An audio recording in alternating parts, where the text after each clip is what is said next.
presentation. So Susie, speak directly into the microphone. Okay. Well, it's really exciting to have so many people here tonight.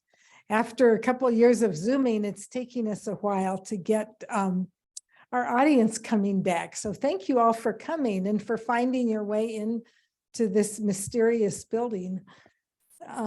So tonight we have a great program, and the title of it is Mesquite Mysteries: Form, Function, and Restoration of Riparian Bosques. Mesquites are some of the most flexible and adaptable plants on the planet, and some species can grow to the height of tall forest trees, and others just to knee-high thorny shrubs that we can run into. This flexibility has led to confusion among researchers and conflict among land managers. For example, forests of large spreading mesquites used to shelter the floodplains along terraces of our southwest rivers. And today, most of those large trees are gone. They've either been cut for wood or plowed over, or now dying from overpumping of groundwater. And at the same time, small mesquites and shrubs have invaded millions of acres of grasslands. And their expansion into the grasslands causes concerns over watershed health and habitat. So this talk aims to make sense of mesquite variability by describing how mesquite form and function changes from the valley slopes to the river bottoms. And it'll include some tips on how to recognize these old riparian bosques. And then also we'll dive into the mesquite dynamics of a restoration site along the San Pedro River. And at this site, Nature Conservancy is partnering with the University of Arizona. And they're doing a lot of cutting edge research comparing ecohydrology and wildlife in old growth bosque stands. And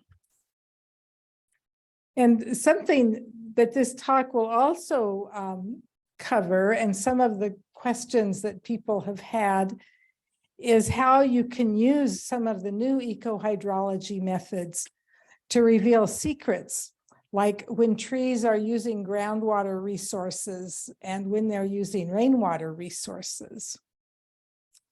And tonight our presenters are Dr. Gita Bodner, and she has been a conservation biologist with the Nature Conservancy for the past 17 years, specializing in collaboration and science-based adaptive management of arid lands. Gita got her start as a child in the woods of northern New Mexico, and she has been active with the Sky Island Apache Highlands region since 1993. Her PhD research, and I think this is really interesting to me too. Her PhD research was on jumping spiders, and it indulged her love of little things that run the planet, and also taught her to make the most of limited data in an unlimited world. Our other presenter, her co-presenter, is Collin Gillespie, and he is a master's student here at the University of Arizona, studying watershed management and ecohydrology through the School of Natural Resources and the Environment. And Collin has worked with natural resources in different capacities for the last 10 years. He's currently researching water use patterns of mesquite along the lower San Pedro River, which Gita reminded me that the lower San Pedro River is actually the area north of Benson. It's not what we usually think of as the lower being to the south. Collin's an avid kayaker and angler, and a lover of all things water related. And yet he's chosen to move here to the desert and study arid land vegetation in a river that almost never has water in it. So please join me in welcoming Collin and Gita.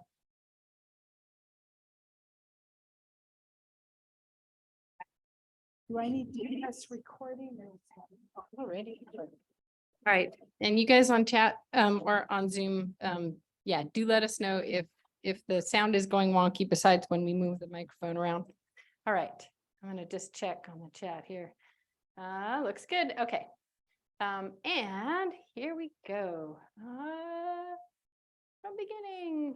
All right. Do you guys on Zoom see the main screen? Now I can't hear them. Will we know it if they don't? Oh, shoot. Yeah, thanks. Share screen. Of course you can't. I haven't shared the screen. Share screen. Okay.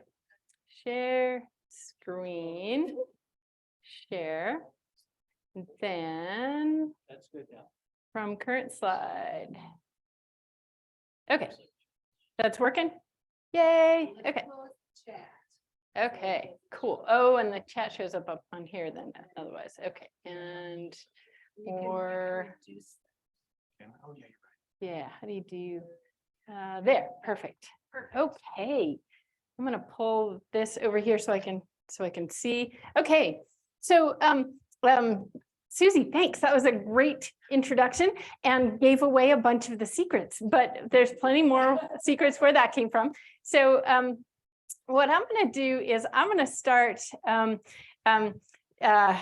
we are going to end up at a restoration site where Collin and I and some of our other colleagues are doing a bunch of experiments and restoration treatments right now as we speak. But to get there, I'm going to take you guys on a little journey into the onion. We're going to peel back some of the other layers of complexity that mesquite presents to us as a way of sort of clarifying what other places and what other situations might be similar to the one that we're going to talk mostly about, and what are almost certain to be different. So I'm going to peel back the onion, and I'm going to peel it back kind of quickly so it doesn't make us cry. And Collin's going to let me know if I go too long, because there's rabbit holes everywhere you look with mesquites. There's interesting things to distract us and yeah, there's a never-ending there's no end to the places that our curiosity can take us. So it can be hard to stay on track and go quickly through stuff. So here we go. Let's see, is this changing? This is not changing try the mouse button. Okay, no, oh, come on. Next, oh, that's going to be silly. All right, so as Susie mentioned, when we talk about mesquite, we could be talking about anything from a towering tree to a knee-high shrub.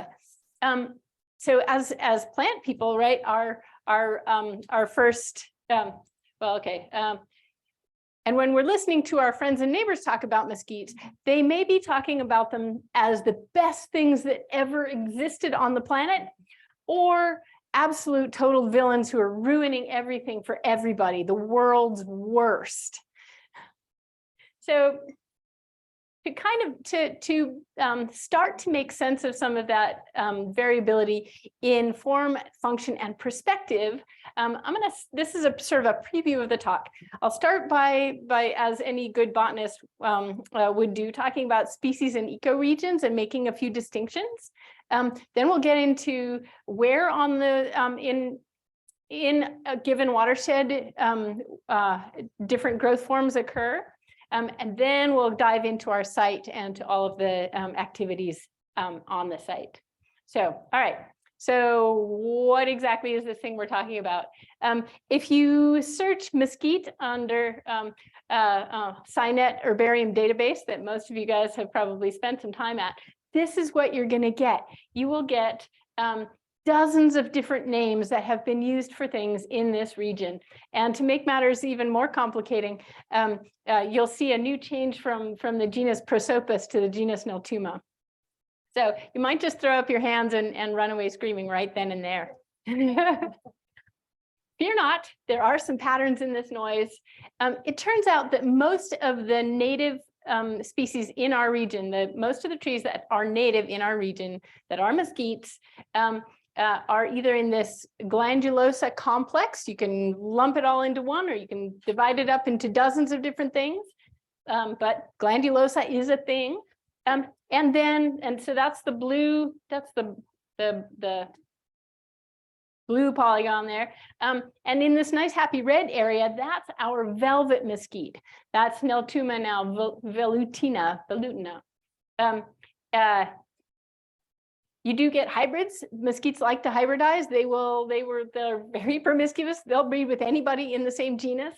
So you get all sorts of variations caused by hybridization, especially in settings where people have planted a bunch of different stuff. But when you're out in the wilds, you will mostly see velvet mesquite, or you will see honey mesquite or some variation on it. It's worth mentioning that even within these same species, they can act very differently in different regions of their range. And so we're going to be focused here on Apache Highlands, Sky Islands area. And there are some differences between how mesquites play in the world in the Apache Highlands versus in the Sonoran Desert and Chihuahuan Desert. And I don't know nearly enough about the cinnamon and thorn scrub, so you guys can tell me about that. So, so some of these things, if you have experienced mesquite functioning differently or interacting differently, it may be that some of those observations are from different areas than this, and I would love to hear about them. So, all right. So enough with species and ecoregions. We know where we are, but where exactly are the mesquites? We've got mesquites in the uplands, up on the slopes and the bajadas. This is a semi-desert grassland transitioning into Sonoran Desert, Chihuahuan Desert. We've got mesquites that line the washes, and we've got mesquites on the river terraces. Which brings me to an attempt to sort of distinguish these different landscape settings and try to make some sense of the literature that's out there based on these landscape settings. When you go into the literature, people almost never say whether they're talking about mesquites that are in one of these different settings, if they're upland or riparian. So it's taken some work to figure out who's talking about what. So, okay, all right. So small shrubs in the uplands, bigger trees along the washes, forests of big trees on the riparian terraces. So this little diagram, I'm going to go through a few different attributes of mesquite and make some distinctions according to these three landscape settings. All right. I'll just talk about vegetation and water dynamics mostly today, but there's other ways in which these differ. And then the end of the talk is going to all be focused on the riparian stuff, the river terrace bosques. There are some ambiguous settings as well that don't fit neatly into these categories, and I would love to hear you guys. I'm sure you will have observation that you say, well, I don't know about this. So I'm eager to hear your ambiguous settings. So, all right.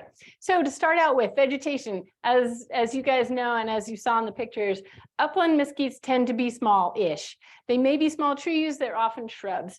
And one of the interesting things about them is in semi-arid grasslands, around here, they get to a maximum cover of only about 30%. Any more than that, and there's just not enough water to go around. So if you see mesquites in stands that are much denser than that, you're either somewhere else, maybe you're in Texas where it rains more, or there's something else going on. Again, the larger trees along washes mixed with other things in linear strands. And then our great bosques would get, the trees can get to 30 feet tall, 50 feet tall even. And you can get almost continuous canopy cover, much higher canopy cover than in the uplands. And they've got their own pretty great understory. When you hear people talk about mesquite encroachment or woody plant encroachment, they're mostly talking about these uplands in the grasslands, not so much in the desert. Like Sonoran Desert, doesn't seem to have been much increase in mesquite. So when they talk about encroachment, mostly it's this setting, but occasionally others. So we're curious about that. They bring different wildlife values, and they have had different trajectories in each of these settings. In the uplands, in semi-desert grasslands at least, there's a lot more than there used to be. In the washes, we don't have much evidence of there being a lot of change in abundance, and we do recognize that they have a lot of wildlife values. And in the bosques, a lot less bosque now on the landscape than there used to be, and very high value for species that often live nowhere else. All of this is basically based on water access, and which is why we're so excited to have Collin talk about the ecohydrology. And one important thing to recognize and to think about when you're reading anybody else's papers or when you're seeing mesquites on the landscape is that if you're a plant, unless you are near a wash or near groundwater, the only water you have access to is rainfall. And so mesquites cannot, in the uplands, cannot have evapotranspiration that's higher than precipitation. And you'll see in the literature, there's a bunch of cases where people have used the wrong evapotranspiration values because they used the values for riparian mesquites and they applied them to upland mesquites. So that's, it's a little bit nuts, like, well, wait, how could it have that much water? So, and by that same token, for the most part, in the uplands, they're not going to be affecting recharge because all the water that falls in our hot uplands, most all the water is going to either transpire through plants or it's going to evaporate. So yeah, but they do some cool things for storing soil moisture, and Collin is going to talk about that some. In washes, they can get bigger because they can drink runoff as well as the rainfall, the stuff that runs off the adjacent uplands. So evapotranspiration can be sometimes higher than precipitation. And then when you get down to the river terraces, they are going to be drinking groundwater as well as rainfall and runoff, and evapotranspiration can be much higher than the precip that falls on that acre. And when you get major declines in groundwater, they'll suffer, and we'll talk about that a little bit more in a bit. So, all right. So, how about some pictures of these guys? This is from one of our from our site that we're going to dive into in a few minutes. Big trees. How many of you guys have spent time in riparian bosques? Where is it? So this site is 20 miles north of Benson. And the San Pedro River has had historically some of the let's see, let me see if I can say this correctly. The San Pedro River has historically had a lot of mesquite bosques along the terraces, all along the length. Those have been cleared or lost for some other reason in a lot of places, but you will still find in a number of places some really fantastic examples of these mesquite bosques on the San Pedro. Thanks to Dale for this, for these pictures. One of the major sources of losses of bosque is just pulling the water out from underneath them. They need to have access to that groundwater, or they won't thrive, or at a certain level they won't survive anymore. So ideally, 15, 20 feet. They can do okay at 50 feet. They like it closer to the ground than that. Clearing for agriculture has also been a major source of loss of mesquite bosques because they're on these nice, flat, very fertile terraces. This is at the north end of the lower San Pedro up towards Mammoth, which brings us then to our site itself. So Tucson, you can see yourself in Tucson right over here. You can see Wilcox Playa. This green band is the San Pedro River, and our site is right here in the lower San Pedro, where, let's see, okay, there we go. So this is a property that Nature Conservancy bought in 2002, partly because it had good shallow groundwater, and partly because that water was being actively pumped out from underneath it to irrigate 300 acres of farm fields. So at that time, we were working hard to try and figure out how to keep more water in the river. And Nature Conservancy and a bunch of other groups got together and tried to figure out, well, how can we reduce the amount of that water that's pulled directly out of the river subflow and used to water cotton and alfalfa and things like that. So when TNC bought the property, we turned off the water and stopped the, mothballed the plows, sold the plows, I suspect we didn't even buy the plows, and waited to see what happened. And we're gonna, there we go. A little orientation. This side of the river, the west side of the river, has old growth bosque on it. The east side of the river is this 300 acres of old farm fields that have now, as you can see from the aerial, grown up in also mesquite, but rather different than the bosque on the other side. It was also bosque before it was cleared for farming, according to the folks who've lived there forever. So it was farmed from about 1950 to 2002. So just a couple pictures of what this looks like before I turn it over to Collin to do his portion. This is just a glimpse of what the old growth looks like. Big, shaggy, spreading trees with fantastic understory. There's a broad diversity of really cool shrubs in the understory. There's all sorts of vines in the understory. And I figured a botany group would appreciate this the way that nobody else appreciates this. The sticker fields under there, in the understory of the bosques are sometimes pretty gnarly. Anybody want to identify the plants in there based on the stickers? Mm-hmm, yep. Yep. Mostly those two. They are extremely prickly.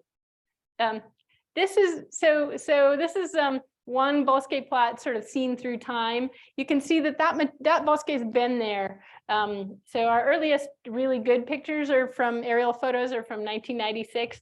It has not changed a bit from the sky, at least in those 26 years. And I suspect it has been pretty stable for a lot longer than that. In contrast, this is what's happening on those old farm fields. We've got some areas with very dense young thickets. All of the trees in those thickets in those farm fields are 20 years old or younger. And it turns out most of them are almost exactly 20 years. They came in really quickly, and it can be an impenetrable mess. And so one of the goals of this project was to figure out, as obnoxious as it is for us humans, what value does it have for wildlife? We were really curious to see, what good are these? And we've been asked many times by neighbors, what good are those thickets? So we wanted to try and answer that question. Understory there is a glorious combination of amaranth, so pigweed, Russian thistle, a little bit of Bermuda grass, a bunch of other annual grasses, all the stuff you want to roll around in. But there's some really great understory in the second growth thickets as well. Some sharp-toothed understory as well. So. All right, and looking at the same time period on these guys in the second growth, you can see tremendous and very rapid changes. From 96 when it was actively farmed, 2002, this was probably right around when we stopped farming it. And you can see that those trees come in pretty quick, and then there's some crazy things like the same number of trees pretty much, I would guess, in 2019 from 2017, but they're all much bigger.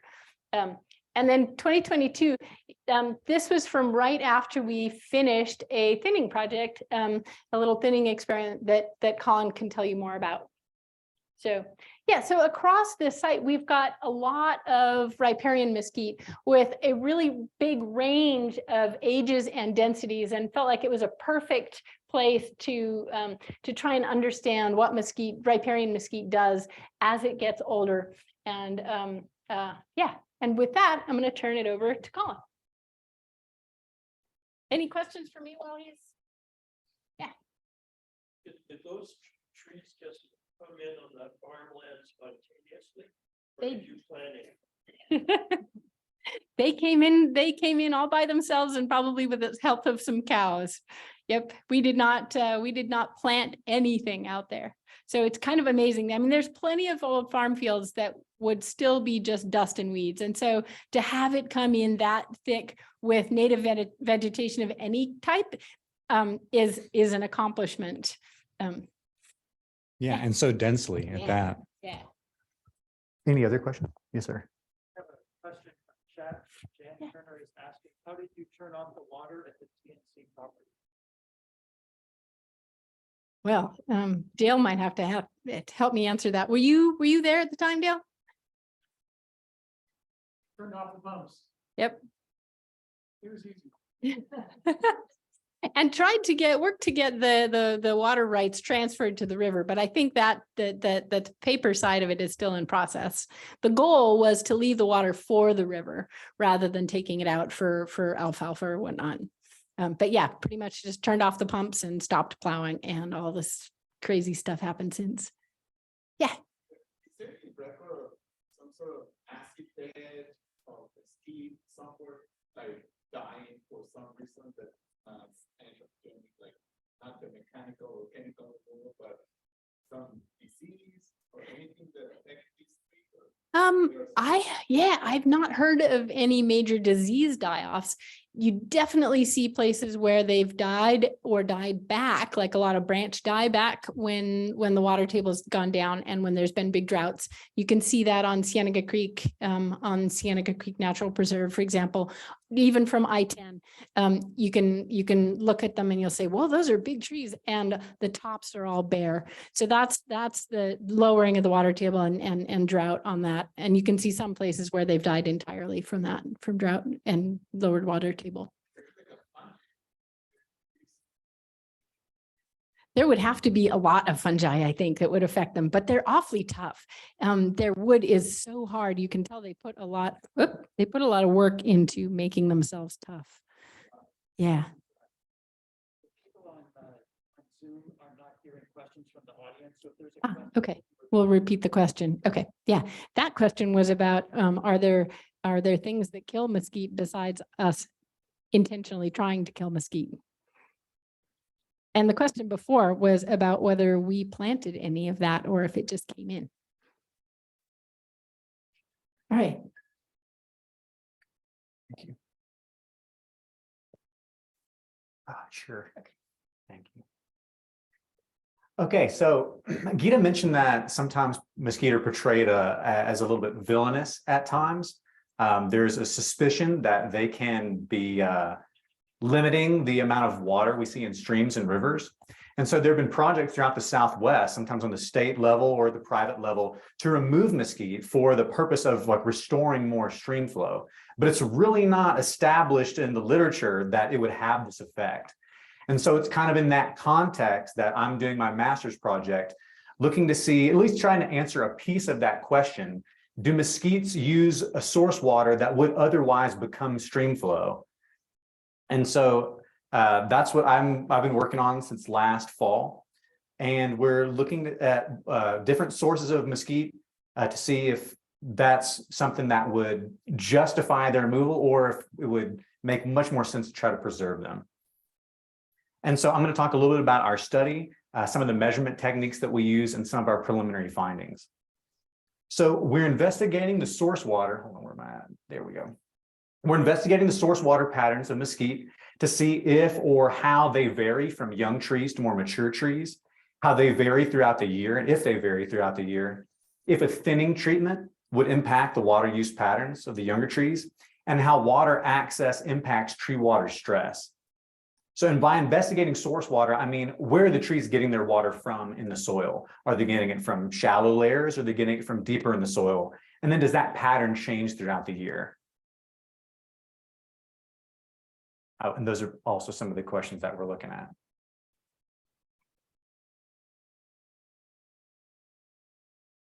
So we're studying 4 distinct stands of mesquite at 3 links that's located along the San Pedro River, and Gita kind of mentioned all of them. Let me see if I can use this. So just like she said, on the west side of the river, there's this mature bosque. And the ones in the plots labeled with stars are the ones that we're actually testing in specifically. Then along the east side, this is what was the cultivated field. It's now grown back in with some thicket, and especially the southeastern corner is especially dense. Down here is where we have our control. That's just a dense thicket. This here is a thinned thicket where we've removed, Gita, how many do you think? Like a quarter of the trees, a third, something like that, to see what impact that would have on the growth of the others. And then we're also incorporating a look at an upland plot to give us a little bit of comparison like that. Let's see this. Okay. So you already saw some pictures of what some of the different stands look like, but I wanted to show this one as well because I feel like it does a pretty good job. So the mature bosque is naturally thinner and it contains larger, older trees as you might expect. It's got a fairly thick canopy and a diverse understory.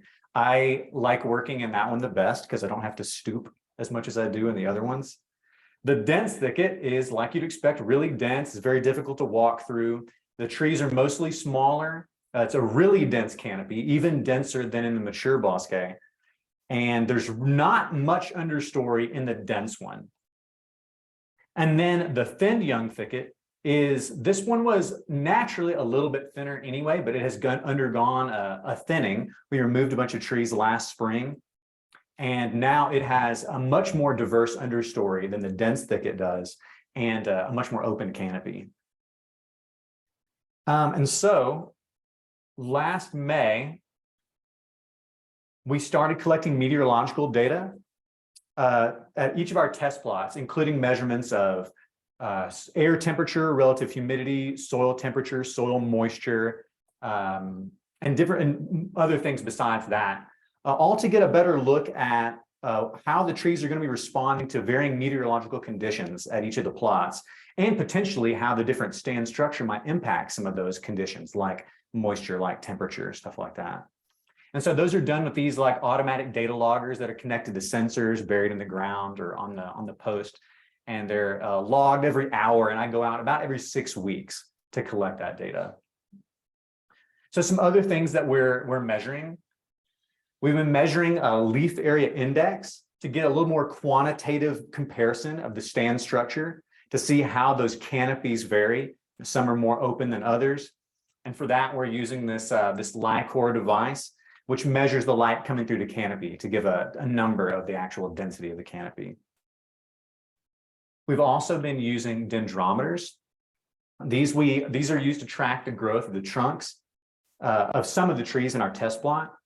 These devices have a metal band that you can see right up here that wraps around the trunk, and it connects to this piece in the middle that has these measurements. And so as the tree grows, it's able to slide apart to track the change in growth, and actually can slide back as well for whenever the trunk contracts a little bit. And so yeah, we installed those last March, and we were out there in October and could see that this one, for example, we set them at 5. So this is where we started them. And you can see it's slid over a little bit over here to 6.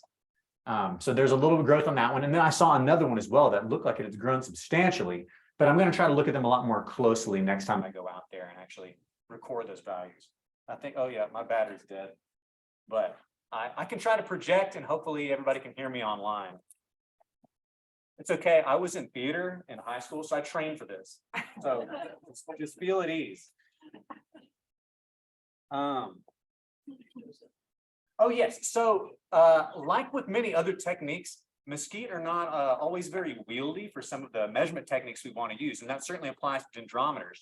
You need a trunk, a single trunk, ideally at chest height, for these dendrometers, but that's not often easy to come by because mesquite often fork below or right at ground level. So you can see in this picture, you know, we found some that works on, but it's not always easy.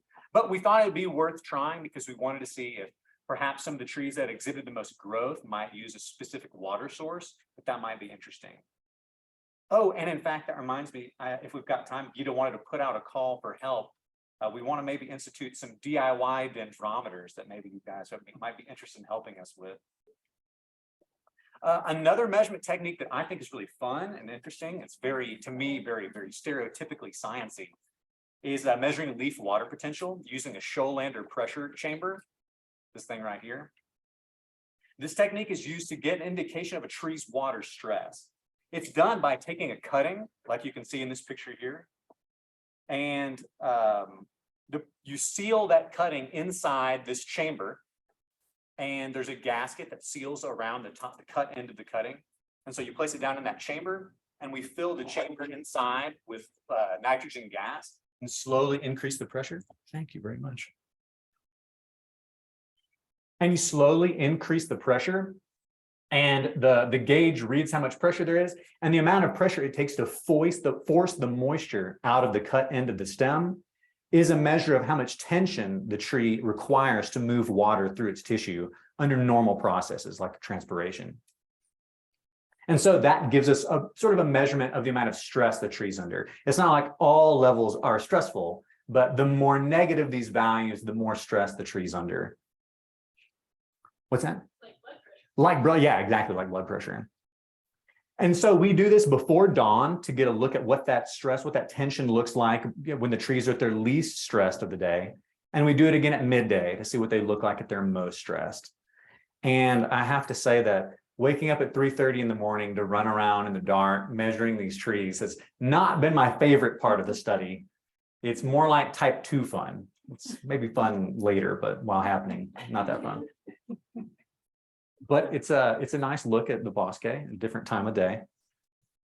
Oh, I was gonna say, oh, yeah. So I was going to show you a look at what the water potential data looked like, and then I thought that was a terrible mistake, and you wouldn't want to see that because it looked super not exciting. But let me just tell you in brief that I've already been surprised to see that the more mature trees seem to experience more water stress than the younger trees, which I did not expect. I would expect that the younger trees being able to root, that the more mature trees being able to root deeper would be much less stressed at all times of the year, is what I expected.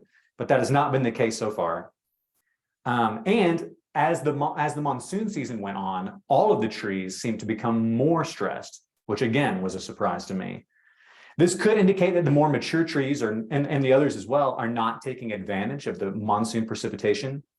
But we're hoping to be able to confirm this with our stable isotope analysis, which I'm going to talk a little bit more about. It could also suggest that the mature trees especially do not need to switch their water source as the monsoon goes on, despite appearing to be more stressed, perhaps because they can tolerate much higher levels of stress. They are, after all, a really arid adapted species. Okay, so now I want to talk about, this is kind of the real crux of my project, and consequently, or not consequently, but incidentally, more of the boring part. So please bear with me. I want to try to break it down. And this will be good practice for me explaining it to people who may not otherwise know. So I mentioned the isotope analysis. So I want to explain a little bit about how we use it, because I wouldn't expect you to know, as I certainly did not know when I began my project. Basically, isotopes are variations of chemical elements that have the same number of protons, but different numbers of neutrons. So in this image, you can see I've got some pictures of isotopes of oxygen and of hydrogen. So oxygen 16 has 8 electrons, 8 protons, 8 neutrons. Oxygen 18, 8 electrons, 8 protons, 10 neutrons. And these stable isotopes that we use, they're naturally occurring, and you find them all the time. In a given drop of water, some molecules are going to have these 8 neutrons. Some of them are going to have 10 neutrons. And so that combination that you see in different water, we would call that like an isotopic signature. And water in different places has different isotopic signatures. Groundwater, that's going to look differently than, say, precipitation or water that you would pull out of the atmosphere in a cloud. Each of those has a combination of these oxygen isotopes and these hydrogen isotopes that we can think of as a signature. And so using that signature, we can draw some conclusions about what's going on with the trees. By taking samples from the trees and extracting the water, we can compare the isotopic signatures of the water within the trees to the samples that we take of precipitation out at 3 links, samples we take from the groundwater, from the wells that are on the property, and from shallow soil pits that I dig at each of the plots. On many species of trees, this wood sample can be taken by coring, but we found coring to be very difficult on mesquites. They're very dense. So I use cuttings from the branches and extract the water in my lab. As you can imagine, actually, as I mentioned, that large trees can root deeper than small trees, but that does not necessarily mean that they will draw all their water from deeper sources. And so we're tracking those use patterns to get an idea of where that water is coming from.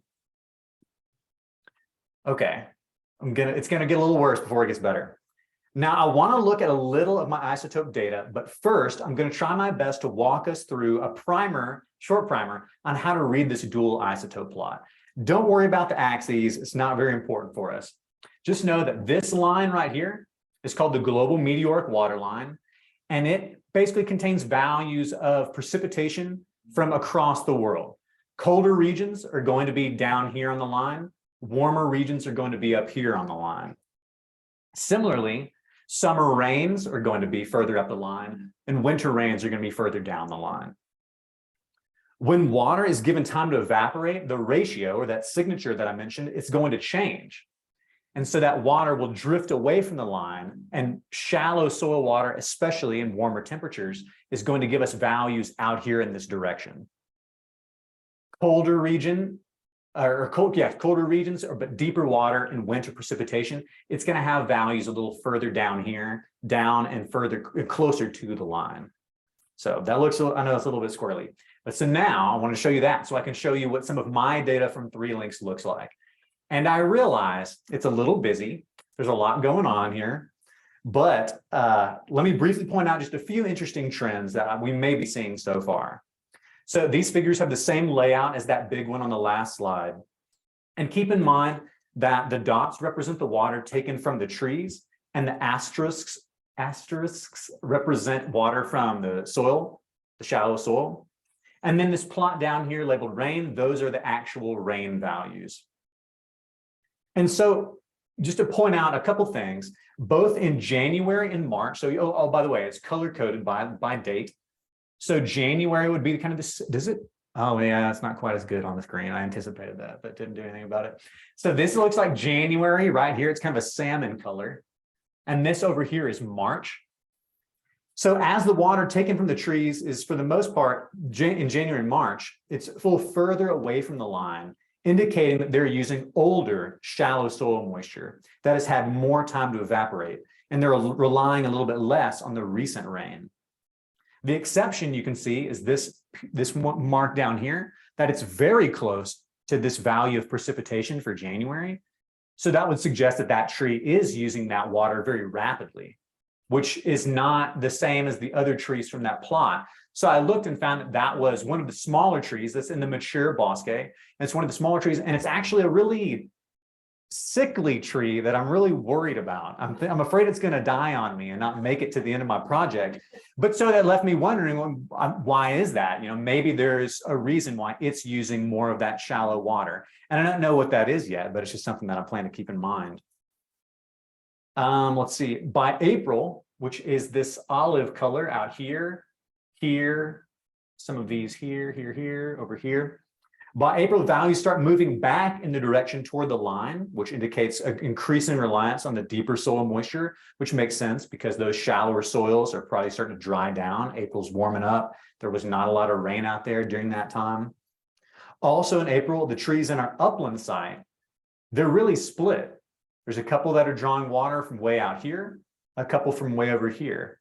Their size does not vary that much. So as I get more data, I'm going to be looking really closely and seeing why that might be. That it seems like a greater discrepancy there with that plot in April than in some of my other ones. And when the monsoon rains of July come, which would be this value here, If the trees were relying on that monsoon rain in July, then you would see more of their points in that region. I know you can't see the color well, but there's a few of these that are from July that you would expect to be over there if they were using that, but it appears that they're not. And so that was a bit of a surprise to me. Now, I've only just begun to analyze this data, and I have a lot more to do that requires a lot of careful interpretation. This technique is really powerful, but it is not, it certainly has its limits and what it can tell us. And some of the trends are obviously not as clear as I would prefer them, but that's part of it. There's a lot of confounding factors, such as the time between a precipitation event and when I take my samples. The longer that time period, the more the values are going to diverge. And so it makes the trend a little more difficult to see. We also need to see if maybe tight groups of points represent the same few trees, or maybe if tree size has an impact on where they're drawing their water. And we'll need to look at more closely at the differences in soil composition, because I know the soils at the bosque plot are sandier than the other plots. So that might be something that's going to have an impact as well. The last thing I want to talk about is another potentially confounding factor that we need to take into account, and it's called hydraulic redistribution.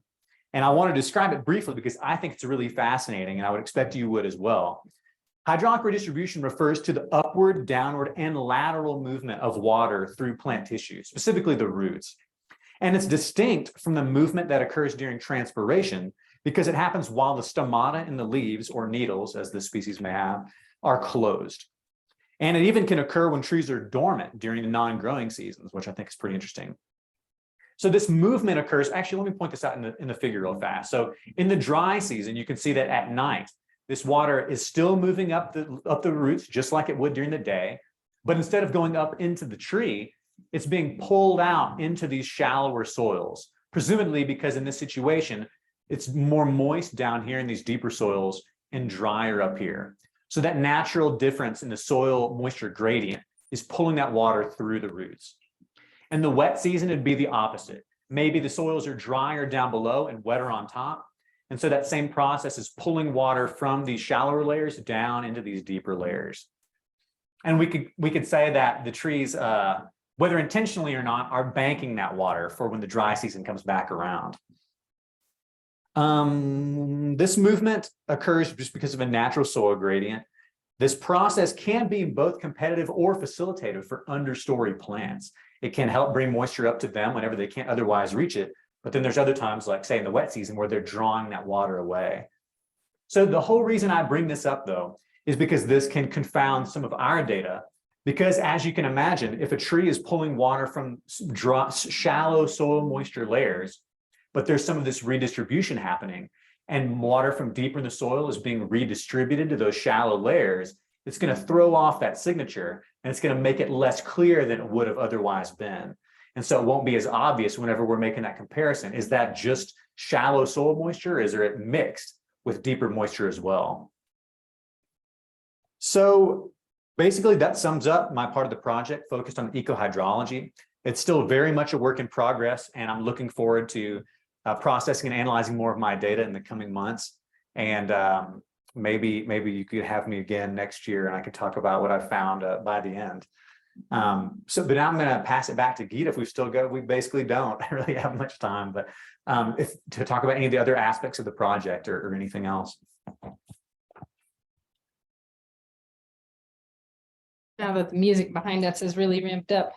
All right, so we figured that we might use all of our time on this part, but we stashed a whole bunch of slides on other aspects of the project at the end. So I'm gonna, there we go. I'm gonna put up the acknowledgement slides, and thanks for all the folks that we've been working with on this.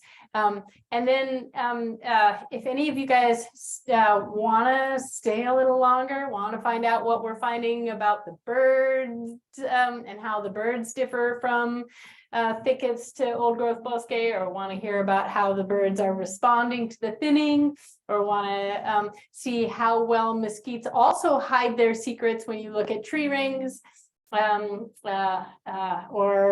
want to know anything else about vegetation characteristics in the different plots, we'd be happy to talk some more on those. So, yeah.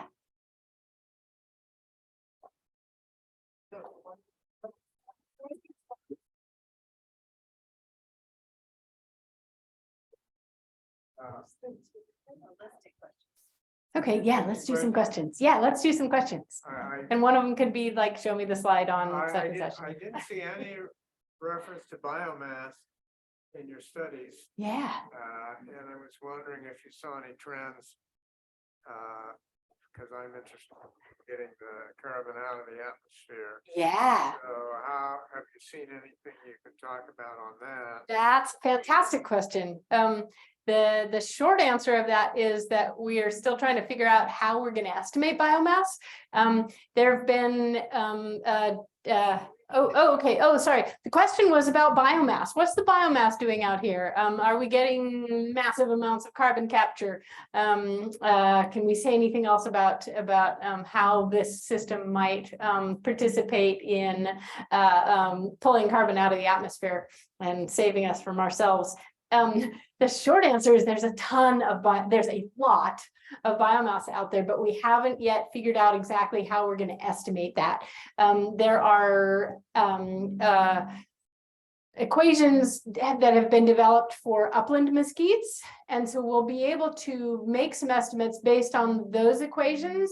There are ways of translating the canopy dimensions and diameter at breast height into biomass estimates, but we're pretty sure that they're not going to be quite right for these riparian trees. And we have some folks who specialize in this who are going to come down from ASU and help us try and figure that out. And if anybody else wants to help us try and figure out the biomass side of it and how to estimate it in a system that we can't assume is like every other system, that'd be great. And we also want to we've started taking some soil samples to look at soil carbon, because there's been great work out there that shows that mesquite can be very good at stashing carbon in the soil. And so we would like very much to see how our different stand types compare in terms of soil carbon, and how what the pattern looks like for that accrual of soil carbon. All we've done so far is take a handful of samples and then beg some experts to come and help us figure out how to do it better. Yeah.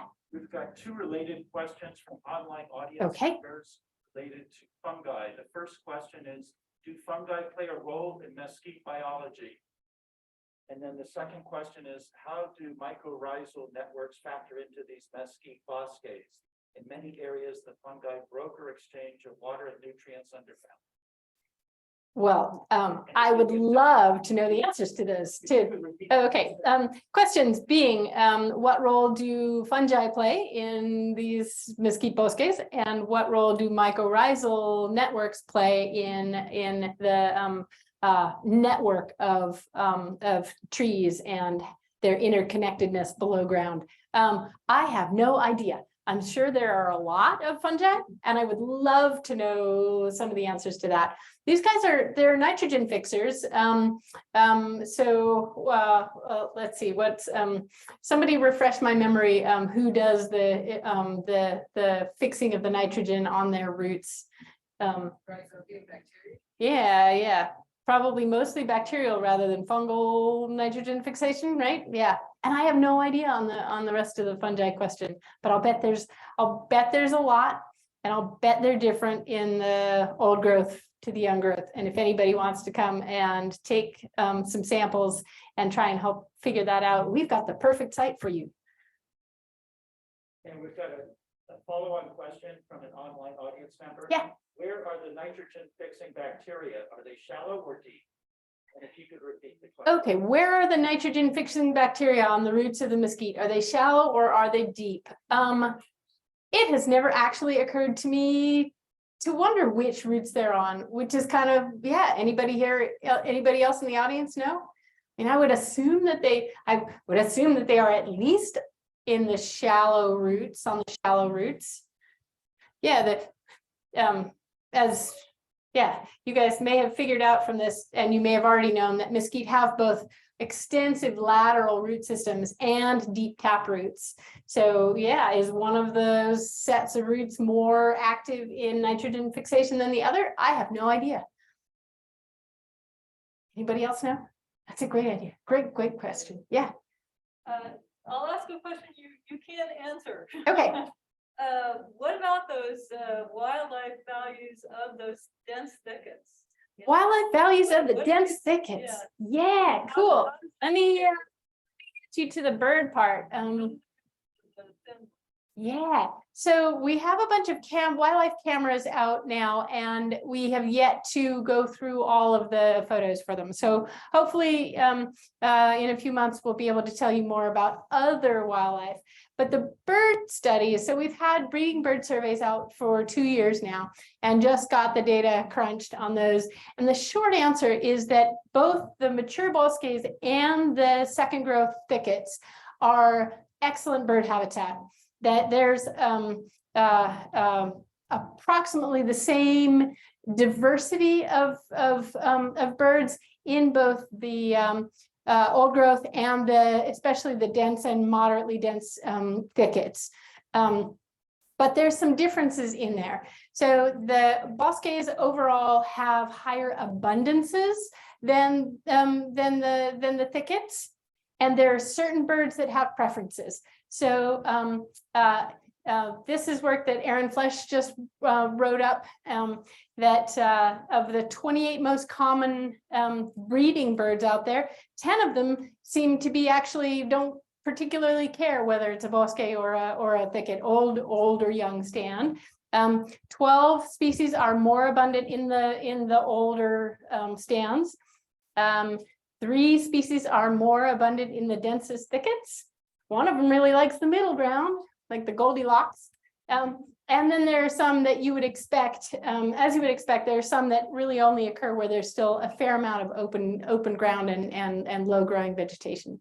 So yeah, they are, even the second growth thickets are full of birds. We can't get into them very easily. It's a pain in everywhere a spine can get you to do the surveys in the thickets, but the birds like them. So yeah, that's the short answer. We're pretty excited about it. Oh, and we also have some results on the responses to thinning. And let's see if I can, the summer tanagers and the yellow-breasted chats, and one of the other guys, Bell's vireos declined after as a result of thinning.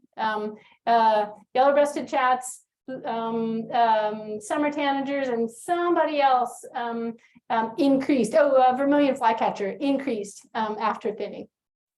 So, and Lucy's warblers. So Lucy's warblers are kind of the quintessential mesquite bosque bird. It is where it's where they live. And there are absolutely gobs of them in the old growth. There were an average of 17 Lucy's warblers in every 6-acre plot in the old growth. There's about half that in the young stuff, which is actually more than we expected. So yeah, they're pretty good. They're not great, but they're getting there. Yeah. When you turned off the water in 2002. Yeah.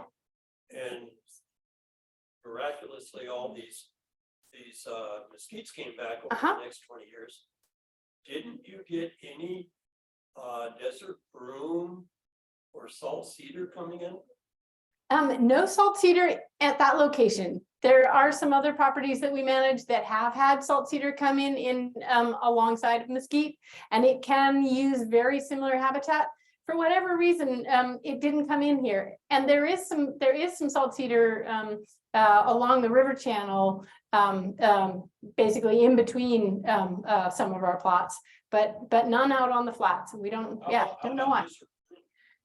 Because in other areas we've seen it, desert broom can become very weedy. You know, in these open spaces where they can go in and colonize. Yeah, very interesting. I think of some individual desert broom out there, but there's not large patches of it. Yeah. Some of the critters might like it if there were. How about the other desert bushes? You know, your catclaw acacia, your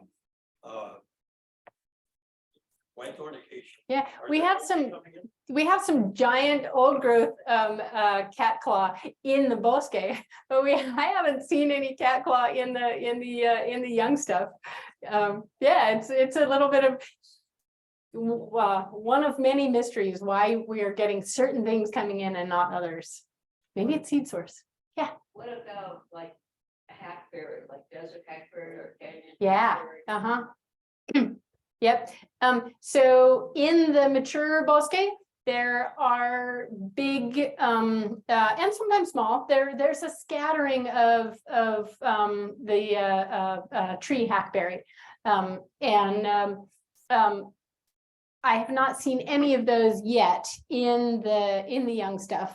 But we are optimistic that maybe once we're sort of imagining a bit of a successional pathway once the berry eating birds. I want to talk with Aaron about which of these birds that he's seeing in both sides are berry eaters, and if they might be able to be encouraged to bring more seeds in from just across the river and get more of these berry bushes, native berry bushes started in the second growth. There is a scattering of wolfberry lycium that has started to come in the second growth, but it is that understory. Those understory shrubs are not nearly as diverse yet than in the old growth. Desert hackberry coming in now. I'm trying to think. I don't think I've seen the desert hackberry there either.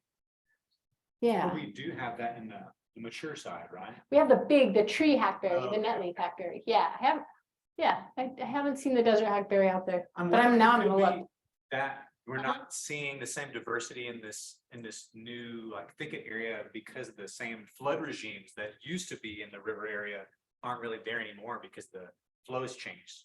So maybe the seed dispersal just can't work the way that it once did. Yeah, we're very curious about that. We have a question from an online Okay. audience member about mistletoe. How does it vary between these different habitats? Yeah, I have not seen much mistletoe in the second growth. Have you?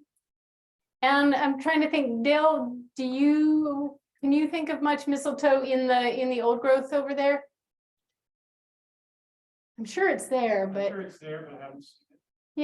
yeah. But it seems like mistletoe prefers more mature trees than little ones, for whatever reasons. Mhm. The most I've noticed was in the upland. Oh, I've seen okay. the most. Yeah, the uplands there, we actually had a little bit of a hard time finding plots of upland mesquite to compare with the riparian because it's far enough into the sort of Sonoran Desert transition that that most of the uplands have the white thorn acacia, the catclaw acacia, and the Laria, the creosote bush. But the mesquites that are in the upland, in the spots where we did find them, they're pretty old, and they again are very stable. I have a similar slide of the changes through time, and with the upland plots, they look the same now as they did in 1996. So and we're eager to get some older pictures to see too, but those ones are kind of stable. So yeah, that was a question, an answer to a question nobody asked, but yeah. Have you seen native peplums? I don't think that they certainly aren't abundant out there. And I'll have to look at the bird list and see what we got. Yeah. They are obligates of mistletoe. so Yeah. Maybe since you don't have mistletoe. Maybe there aren't very many. Yeah. Since we don't have a lot of but mistletoe, they maybe would there aren't very plant the many. mistletoe For sure. Yeah. and so Yeah. it would help Bring to them in. spread it. Yeah. Yeah. I'm sure we've got some, but I haven't noticed a lot out there, which is kind of, yeah, makes you scratch your head, doesn't it? Yeah. Yeah. What was the research you did on the tree rate? Oh, cool. Okay. So let's see. Oops. Oh no, I think it's over here still. There we go. Oh, I've got a couple different tree ring ones. Let me see. Let me scroll through here and figure out which ones. Ah, yes, there. I'm going to pull one of these up to there so that I can also show it. From current slide. Okay. So while we had a bunch of guys out there with chainsaws, we politely asked them if they could cut us a bunch of tree cookies, and they did. So from each of our thinned plots, we have about a dozen slices of trees of different sizes, and we've Collin and our coworker Jesse, who's a dendroecologist, polished them up and analyzed a subset of them. So about 3 slices per plot, and found some pretty interesting stuff. Yes, you can see rings. Yay! Yes, you can count how old the tree is. I couldn't, I would get it wrong, but Jesse, who has a lot of experience in it, and was able to read the one master's thesis that's been done on mesquite tree rings, was able to identify annual rings in it. And basically she was confirmed that none of the trees that we have looked at samples for are older than 20 years, which is good because we know from that they couldn't be, right? So and that they're actually pretty tightly there also aren't very many that are a lot younger than that. So it does seem her tree ring counts supported the idea that most of the trees came in at this pretty close to the same time. Within a few years, most of the trees that we looked at least were already out there. Some of them just grew a lot faster than others.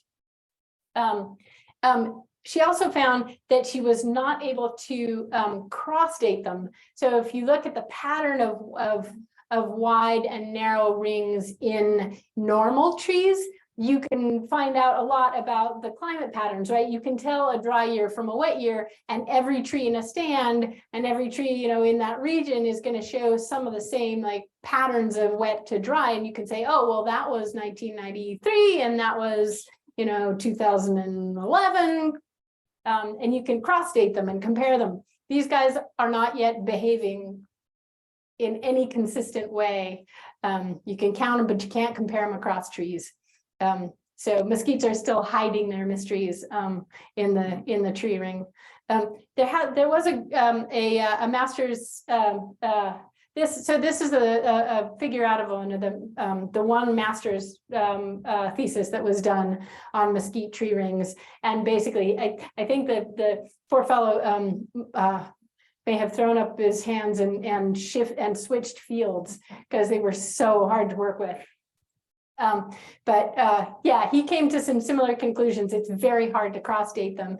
His also suggested that that the cross dating got a little bit better after the trees were older than about 40 years. So we either need to get some slices from the old growth bosque and the old growth upland to look and see if there's maybe some more consistent patterns in the older trees, or somebody's going to have to invent a better way of coring mesquite trees that doesn't break off the bits and make your all of your dendrochronologists mad at you for ruining their equipment. Yeah. This also has all sorts of cool things, like he did find some neat things in here though that match with some of what Collin was saying, that we're not necessarily seeing evidence of them using recent monsoon rainfall. This graph up on the top shows correlations between ring width and precipitation, and the only really strong signal there is that the trees are putting on wider rings. To the extent that you can read anything into it, they're putting on wider rings in years after wet fall, like wet September, October, November, which is also then really a head scratcher. They're not putting on wide rings when it rains a lot. They're putting on wide rings a while after it has rained in the fall, and that's the only sort of clear signal coming out of it. Yeah. How do you know when that it got rain there? You know, I'm just thinking about, you know, how over here it's raining and here it's not. How do you know it got rain after? Like, We have an automated rain gauge. It's like a little automatic tipping bucket thing that collects it. And then when it fills up, it empties itself. So it's able to track individual rain events all the time. That you said were wider in certain times.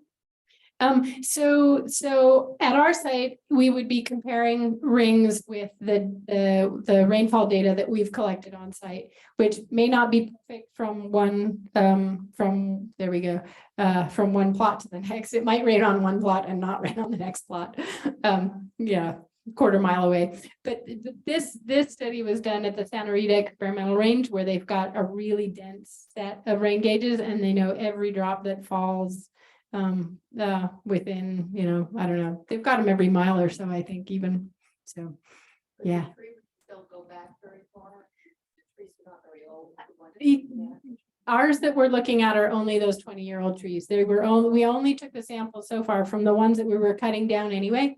So we haven't been able to talk ourselves into cutting down any of the old stuff. But if anybody else is cutting down one, we want to see it.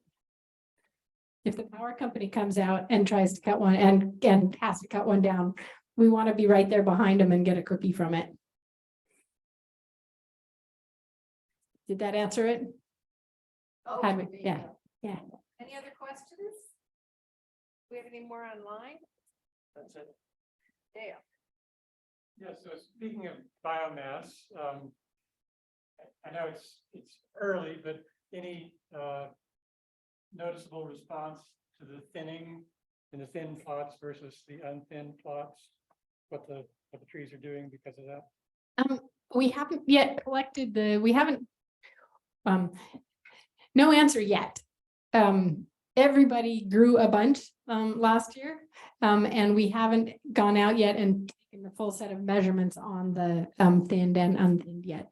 I think we're losing battery on this thing again, or else I don't know how to speak into it. Yeah, stay tuned. Come help us measure. Okay, well, thank you so much, Gita and Collin. I really appreciate your great presentation. Lots of information going on here. So, Thank you all for the great questions. yeah, and they'll be around maybe a little bit afterward if you have other questions. So I'm going to stop screen sharing and say to everybody out there. There's one more question that just came up on the chat. Okay. One more question. Gita? Oh, What was it? yeah, I was under the impression that mesquite trees can have very deep roots. Are you sure that they are not getting groundwater, which would make seasonal patterns blur? We think they are getting groundwater, but we don't know when they started getting groundwater. And if the older ones get more of their water from the ground than the younger ones. So we're trying to figure that out when they start, like, and we're going to be looking at some historic imagery to also try and figure out if we can tell when the young ones started getting groundwater. We haven't done that part yet. Did that answer it, Jillian? To some degree. Yeah. Yeah, we're counting on them having very deep roots. We assume that at least some of them are drinking groundwater, but we want to know more than just that. Yeah, if somebody could get some samples of that groundwater and compare the isotopic signature to individual trees, you might be able to tell how much they're getting in regard to groundwater versus surface water. Yep, absolutely. Collin is nodding his head. We've gotten samples from the wells, and I don't know if you've analyzed them yet, but that is part of the plan. So you're brilliant, Jillian. Yeah, I live in an area that I guess you would call whatever you call it, highland. You know, it's got creosotes and palo verdes and mesquites, and there's a lot of good sized mesquites in my area, and I think that they're tapping groundwater because the groundwater table is only like 100 and less than 200 feet deep. So their roots are getting there. And during that terrible drought, when we had prickly pears crapping out all over the place, the mesquites did fine. And I think that they had the groundwater, that's why. That would be fascinating. If they are able to get groundwater that deep, that would be kind of amazing. And it's, one of these crazy ambiguous settings. Is it upland? Is it riparian? Are they drinking groundwater or not? We're hoping to have some better techniques for figuring that out. But we're still working on it. Just as a, as some backup to that, background to that, we keep a rain gauge at our house. And during 2020 and the first half of 2021, during an 18-month period, we did not have, we had a total of 2 inches of rain total in 18 months. Prickly pears, yuccas, Desilerion were dying all over the place, but the mesquites did great. So I really think that the mesquites are getting the groundwater. Yeah, be great to know. They are tough as nails. I'm always impressed at what they can do. And every time you say that they can't do something, they prove you wrong. Yeah. Thanks. Okay, thank you for the questions from our Zoom audience as well as our local audience. And I'm going to give the microphone over to Susie just briefly so she can tell you about what's coming in December. Thank you.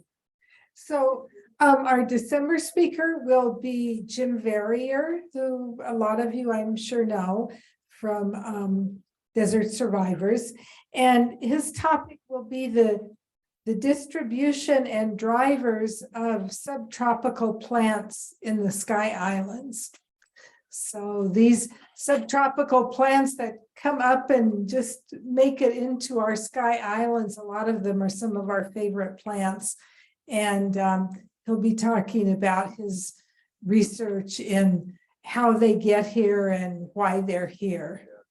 So we hope that, and that's going to be on December the 9th. That's the second Thursday. So we hope that we'll see some of you then. All of you then. Okay, great. So I'm going to stop the recording and I'm going to